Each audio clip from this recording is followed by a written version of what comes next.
किस देश से हुई बुर्का की शुरुआत? कहां पहनने पर वसूलते हैं जुर्माना? हाल ही में कजाकिस्तान की सरकार ने एक बड़ा और चौंकाने वाला फैसला लिया है।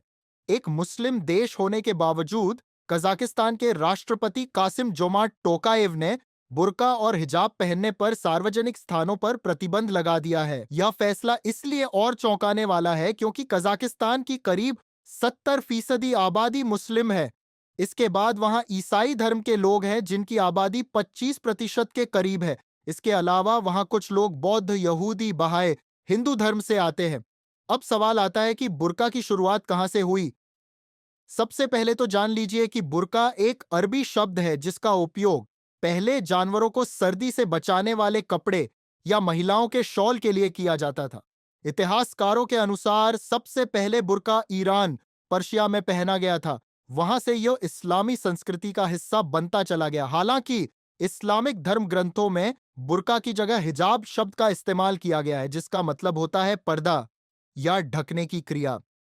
बुर्का आमतौर पर सिर से लेकर पैरों तक शरीर को ढकता है, जिसमें सिर्फ आंखों और हाथों के लिए जगह छोड़ी जाती है।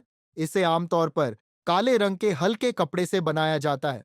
इतिहासकार इरफान हबीब के अनुसार इस्लाम से पहले यूनानी सभ्यता में पर्दे का चलन था। शुरू में अरब की महिलाओं को काफी स्वतंत्रता प्राप्त थी और वहां पर्दा प्रथा नहीं थी। ऐसा माना जाता है कि पैगंबर मोहम्मद साहब के समय से पर्दा प्रथा की शुरुआत हुई।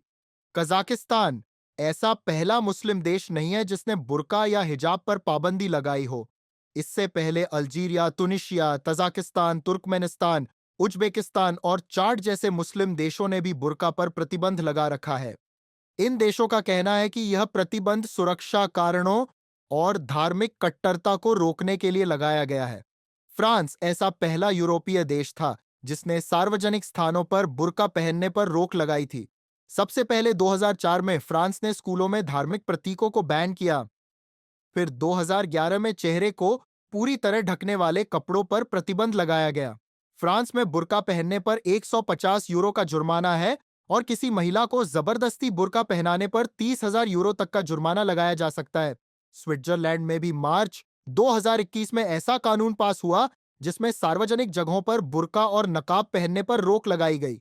वहीं कनाडा के क्यूबेक राज्य में सरकारी कर्मचारियों को किसी भी तरह के कोई धार्मिक प्रतीक पहनने की अनुमति नहीं है। इसके अलावा बेल्जियम ने भी 2011 में बुर्का पर बैन लगाया था। इसके बाद यह मामला कोर्ट में गया, जिसके बाद 2017 में यूरोपीय मानवाधिकार न्यायालय ने बेल्जियम के प्रतिबंध को सही ठहराया। यहां बुर्का पहनने पर जुर्माना या 7 दिन की जेल हो सकती है। डेनमार्क में 2018 में बुर्का पर बैन लगाया गया था, जिससे विवाद खड़ा हुआ और लोगों ने सड़कों पर प्रदर्शन किया। इसके बावजूद डेनमार्क में कानून बना रहा और आज भी वहां बुर्का पहनने पर जुर्माना लगता है। श्रीलंका में 29 अप्रैल 2021 को एक नया कानून पास किया गया, जिसके तहत किसी भी प्रकार के घूंघट पर सार्वजनिक स्थानों पर रोक लगाई गई है। जर्मनी और ऑस्ट्रिया जैसे देशों में भी बुर्का पर आंशिक प्रतिबंध है। जर्मनी में यह प्रतिबंध केवल न्यायाधीशों, सैनिकों और सिविल सेवकों पर लागू होता है। चीन ने भी 2017 में बुर्का और नकाब के साथ ही लंबी दाढ़ी पर भी प्रतिबंध लगा दिया था। खासकर शिनजियांग प्रांत में रहने वाले उइगर मुस्लिमों को लेकर यह फैसला हुआ। बुर्का बैन करने के पीछे कई देशों ने तर्क दिया कि सार्वजनिक स्थानों पर बुर्का या नकाब पहनने से सुरक्षा में दिक्कत होती है और धार्मिक कट्टरता को बढ़ावा मिलता है। दूसरी ओर मुस्लिम समुदाय के कई लोग इसे धार्मिक स्वतंत्रता में दखल मानते हैं। यही कारण है कि बुर्का पर बैन को लेकर दुनिया भर में बहस जारी है। वैसे आगे यह देखना दिलचस्प होगा कि क्या अन्य मुस्लिम देश भी इस राह पर चलेंगे या नहीं। वैसे आपकी क्या राय है, हमें कमेंट कर जरूर बताएं।